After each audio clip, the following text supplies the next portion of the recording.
नमस्कार दोस्तों, पूज्य ज्योतिष कार्यालय यूट्यूब चैनल में आप सभी का बहुत बहुत स्वागत है। दोस्तों, जो हमारी सीरीज चल रही है शुक्र और राहु की युति की, आज लास्ट एपिसोड है। लास्ट भाव माने द्वादश भाव की मैं आज पूरी चर्चा करूँगा।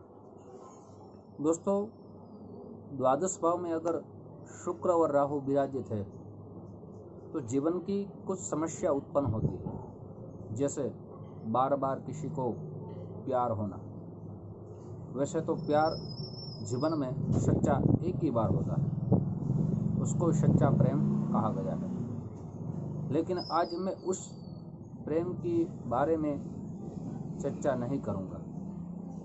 मैं आज ज्योतिष के राहु और शुक्र के बारे में ज्योतिष की चर्चा करूँगा। दोस्तों, अक्सर कुछ पाया गया है कि हमको कोई समझ सके, हमारी भावनाओं को कोई समझ सके, तो हम उसको एक प्रेम का स्वरूप दिया है। और जो हम युति के बारे में चर्चा कर रहे हैं, शुक्र और राहु, वो दोनों ग्रह इस योग को उत्पन्न करते हैं। शुक्र को प्रेम का स्वरूप दिया गया है। शुक्र को शारीरिक सुख का ग्रह माना गया है। शुक्र को जीवन में ऐश्वर्य का ग्रह माना गया है। शुक्र को भौतिक संपत्ति का ग्रह माना गया है। और शुक्र को हमारे जीवन में जो अक्षर हमें प्राप्त होता है वो हमारी जीवन संगिनी प्रेम से पाया गया है। या कहा जाए, वहाँ राहु को इन चीज़ों से थोड़ा गलतफहमी का ग्रह माना गया है। मैं बार बार कहता हूँ, अगर किसी से हमें प्रेम रहता है, अगर वहाँ गलतफहमी उत्पन्न हो गई तो वो प्रेम दोनों को टूट सकता है। या किसी के साथ प्रेम हो गया और वहाँ किसी शंका हो गई तो भी वो प्रेम अब नहीं टिकेगा। वैसी तरह ये द्वादश भाव में मैं अब ज्योतिष के बारे में पूरी चर्चा कराऊं, बराबर सुनिए। कुछ सावधानी आपके जीवन के लिए जो बातें करूंगा, बहुत ही आपको ये बातें उपयोगी रहेगी, बहुत ही उपयोगी रहेगी। द्वादश भाव में राहु और शुक्र अगर विराजित रहता है तो क्या संभावना बढ़ जाएगी, वो समझिए। दोस्तों, ये पूरा विस्तार आपके सामने रखूं उनसे पूर्व मेरी एक छोटी सी गुजारिश है। जो मेरे नए दोस्त ये मेरा चैनल देख रहे हैं, दोस्तों, अगर इस चैनल को आपने सब्सक्राइब नहीं किया तो एक बार जरूर सब्सक्राइब कर लीजिए। साथ ही वीडियो आपको पसंद है तो जरूर लाइक का बटन दबाइए। वीडियो अपने दोस्तों में ज़्यादा से ज़्यादा शेयर कीजिए। साथ ही दोस्तों, बेल बटन दबाना मत भूलिए, मेरे सारे आने वाले वीडियो की जानकारी सबसे पहले आपको प्राप्त हो। और बहुत से हमें प्रश्न आते हैं, नौकरी हमारी छूट गई है, हम उसके लिए क्या करें, हमारी शादी नहीं हो रही, उसके लिए हम क्या करें, हमारे बच्चे पढ़ाई में ध्यान नहीं दे रहे, उसके लिए हम बहुत से जीवन की आपकी समस्या होगी। तो वो सारी समस्या का समाधान मेरे इस वीडियो के नीचे मैंने सारी वीडियो की लिंक दी है, वहाँ से आप प्राप्त कर पाएंगे और अपनी समस्या का समाधान भी प्राप्त कर पाएंगे। दोस्तों, अब जो मैं कहने वाला हूँ, द्वादश भाव की राहु और शुक्र अगर वहाँ स्थापित है, यहाँ मैं कोई दोस्तों लग्न की बात नहीं कर रहा हूँ, या मैं ग्रहों की स्थिति की बात नहीं कर रहा हूँ, युक्ति की बात कर रहा हूँ, क्या फल मिल सकता है। साथ ही दोस्तों, अगर वहाँ शुक्र और राहु विराजित है तो ये आपको सावधान होने के लिए है। जिसके साथ प्यार हो जाता है वही हमारा पक्का दुश्मन बन सकता है। नोट कर लीजिए दोस्तों, जिसके साथ प्यार होगा वही हमारा अच्छा सबसे बड़ा दुश्मन यहाँ बन सकता है। वो सावधानी रखनी बहुत ही जरूरी है। इसलिए मैं बार बार कहता हूँ कि राहु और शुक्र अगर किसी भी भाव में हो तो जन्म कुंडली मिलान आप जरूर करें। और जन्म कुंडली मिलान करते समय ये बातें आपको याद रखनी बहुत ही जरूरी है। कुछ बातें हमारे जीवन को सुधार सकती है और कुछ बातें हमारे जीवन को बिगाड़ सकती है। तो हमें सावधानी रखनी बहुत ही जरूरी है।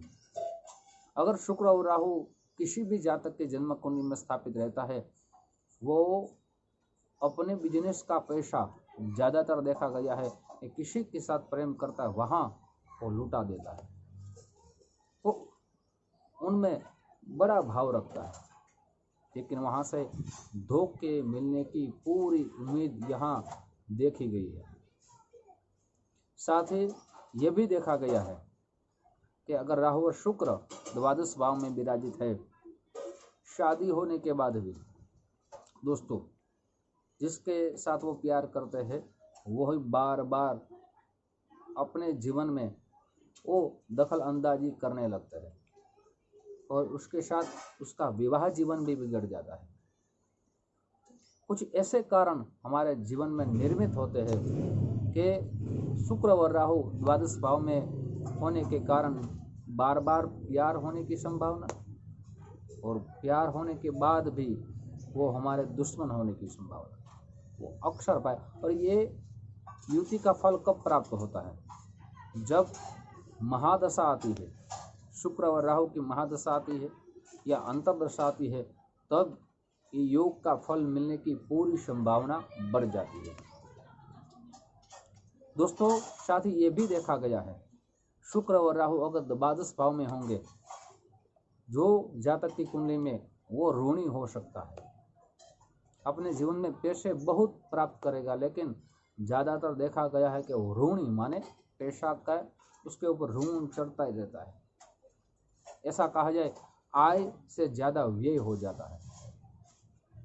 साथ ही द्वादश भाव में राहु और शुक्र अगर विराजित है, युति कर रहे हैं, तो आंख से परेशानी आने की पूरी संभावना है, इसलिए आप वहाँ भी सावधान हो जाइए। और राहु और शुक्र अगर द्वादश भाव में विराजित है, वो लोग अक्सर पाया गया है घूमने के अक्सर शौकीन रहते हैं, खाने पीने के शौकीन रहते हैं, कपड़े के शौकीन रहते हैं, आधुनिक वस्तु के बड़े शौकीन हैं, और उसी आकर्षण की वजह से उसको बार बार प्यार होता है। उसमें से जिसके साथ प्यार करते हैं वही दुश्मन बनने की संभावना है और वही उसकी जीवन बिगाड़ने की पूरी संभावना है।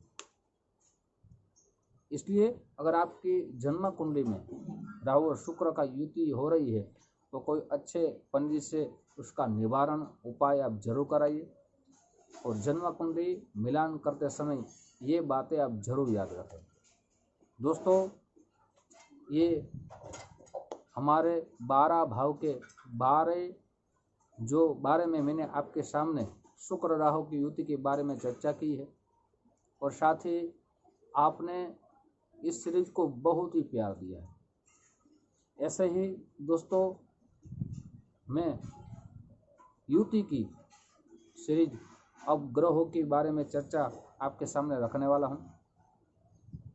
आप जो हमें प्यार दे रहे हैं उस प्यार के लिए आप सभी को बहुत बहुत शुक्रिया।